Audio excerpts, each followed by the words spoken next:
Dobrodošli na prezentaciju aplikacije Arhivska knjiga. Arhivska knjiga je popis, odnosno inventarski pregled dokumentarnog materijala koji mora da izrađuje i vodi svaki subjekt iz privatnog i javnog sektora. Program Arhivska knjiga je aplikacija koja omogućava čuvanje, modifikovanje i skladištenje vašeg dokumentacionog materijala u arhivskoj knjizi. U sljedećoj prezentaciji možete vidjeti kako program funkcioniše. Startujemo program.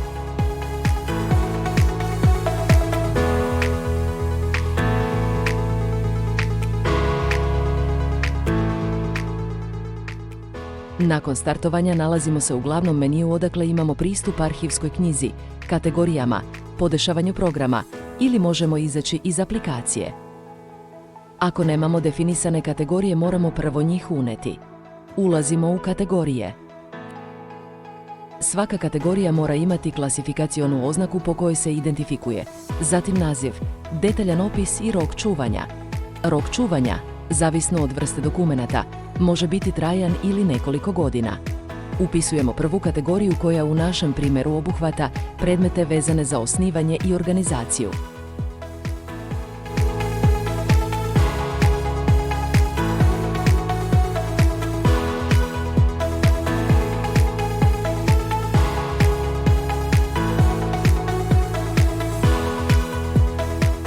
Rok čuvanja u našem primjeru je trajan. Upisali smo prvu kategoriju. Dodat ćemo sljedeću.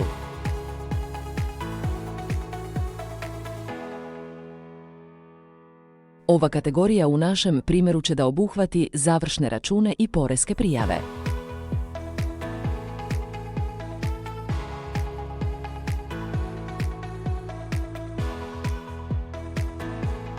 Rok čuvanja ove kategorije je isto trajan. Druga kategorija dodata. Upisujemo treću kategoriju.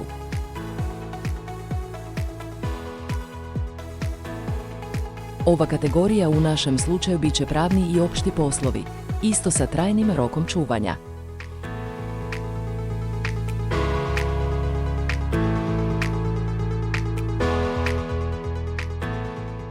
Upisali smo treću kategoriju. Idemo na sljedeću.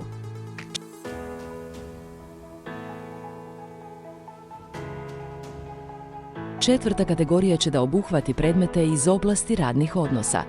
Rok čuvanja je također trajan.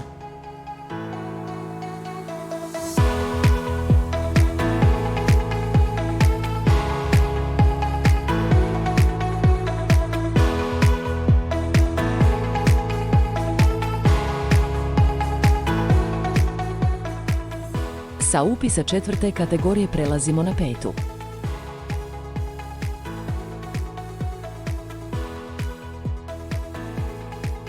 Ova kategorija će dobiti naziv kancelarijsko poslovanje.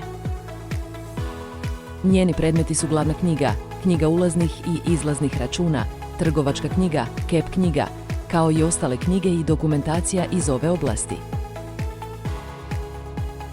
Njen rok čuvanja je 10 godina.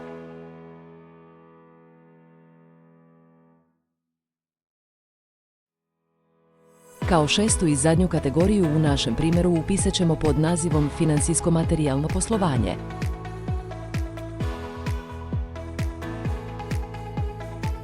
Rok čuvanja ćemo definisati na 5 godina.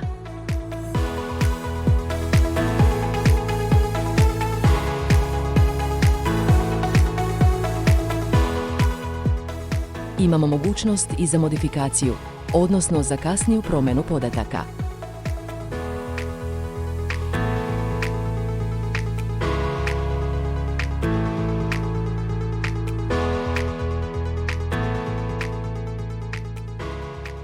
Uspješno smo promenili opis šeste kategorije, to jest financijskog materijalnog poslovanja.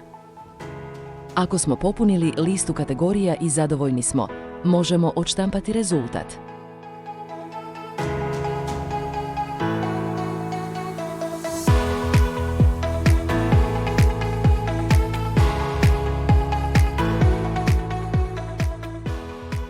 Pošto definisanjem kategorija ispunili smo uslov, sada možemo prelaziti na detaljnu popunu arhivske knjige.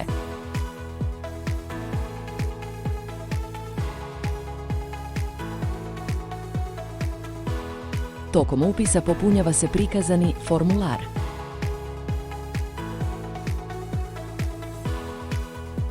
Klasifikacionu oznaku biramo iz liste koju smo prethodno definisali kod kategorija. Obavezna polja su redni broj, datum upisa, godina nastanka, klasifikaciona oznaka, količina u jedinicama čuvanja i lokacija. Redni broj automatski se dodeljuje, dok datum je po definiciji današnji datum.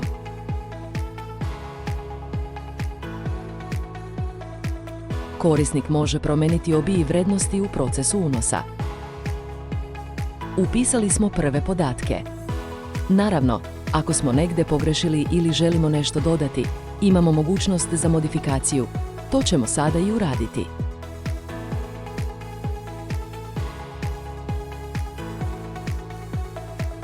Izvršili smo promenu dodavši poštanski broj u kolonu lokacije. Ako imamo mnogo podataka i želimo upisivati jedno za drugim, i za to imamo mogućnost promenom tipa unosa u podešavanjima.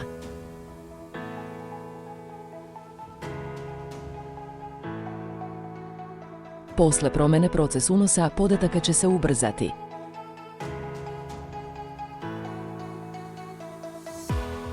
Kod sljedećeg unosa namjerno ćemo pogrešiti određivanje kategorije da nas aplikacija kasnije upozori. Dokumenti u primjeru spadaju u kategoriju 2, ali smo ih stavili u kategoriju 3.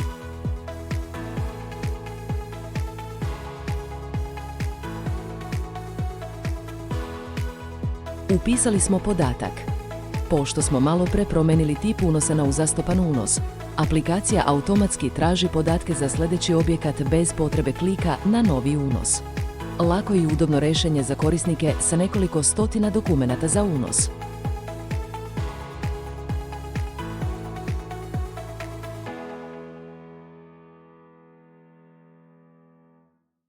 Dokumenti u toku upisa spadaju u kategoriju 3, ali tokom zadnjeg unosa namjerno smo pogrešno dali kategoriju 3 prethodnom dokumentu.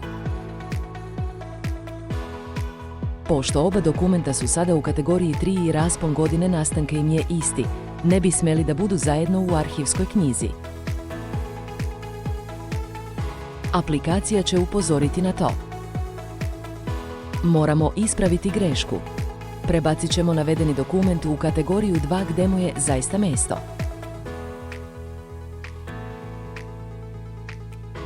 Sada možemo nastaviti sa radom.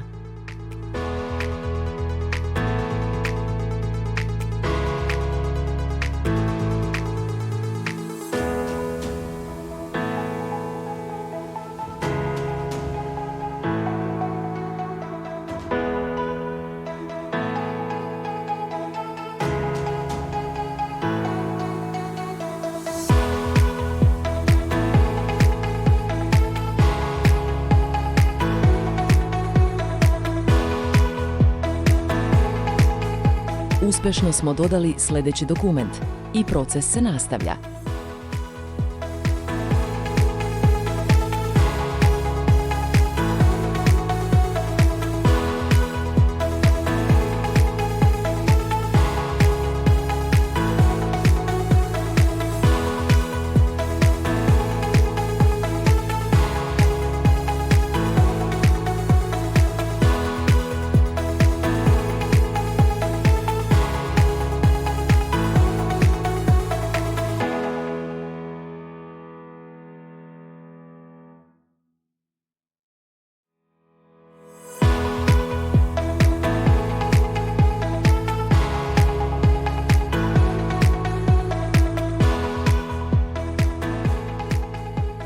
Dodali smo četvrti dokument. Mogli bismo dodati više dokumenata, ali pošto se radi o prezentaciji, nećemo nastaviti sa unosom. Kada smo uneli sve dokumente, možemo odštampati listu. Potrebno je odrediti vremenski interval i upisati podatke firme. Podaci firme se unose samo jednom ili ako dođe do promene podataka.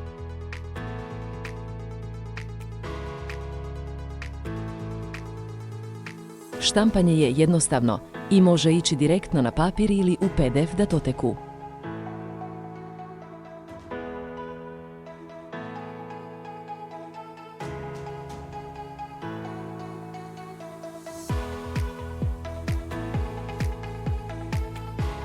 Kod podešavanja programa može da se promeni veličina ekrana, vrsta slova ili tip unosa kao i eksport i import podataka unetih u arhivsku knjigu.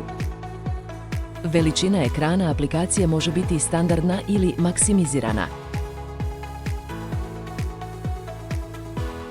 Slova mogu biti latinična ili ćirilična.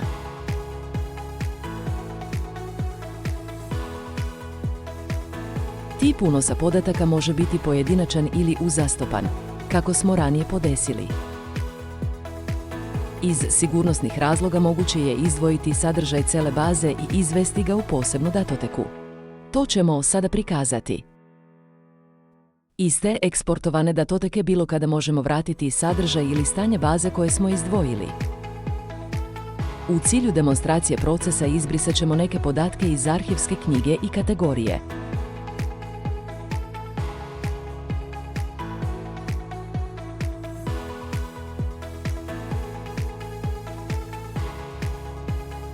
Kao što možete vidjeti, ispraznili smo arhivsku knjigu.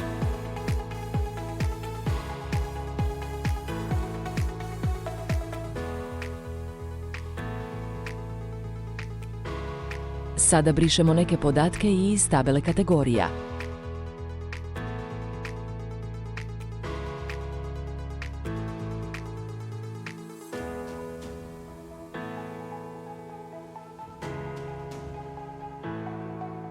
Možete vidjeti da smo delimično izbrisali kategorije. Sada ćemo ponovo vratiti sve podatke jednim klikom iz datoteke koju smo nedavno izvezli.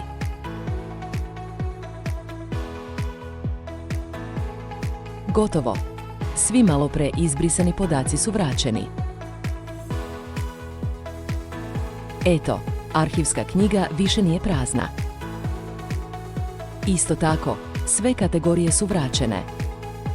Na ovaj način možete i vi sačuvati podatke u izdvojenoj datoteci, na sigurnom mestu. Ovako funkcioniše naša aplikacija Arhivska knjiga. Za potrebe testiranja i upoznavanja sa aplikacijom možete preuzeti i demo verziju sa našeg web sajta. I naravno, kontaktirajte nas ako ste zainteresovani. Posjetite i našu online prodavnicu da vidite softver i hardver koji imamo u ponudi, kao i web stranicu za najnovije vesti. Pre izlaska iz aplikacije i završetka prezentacije zahvaljujemo na vašoj pažnji.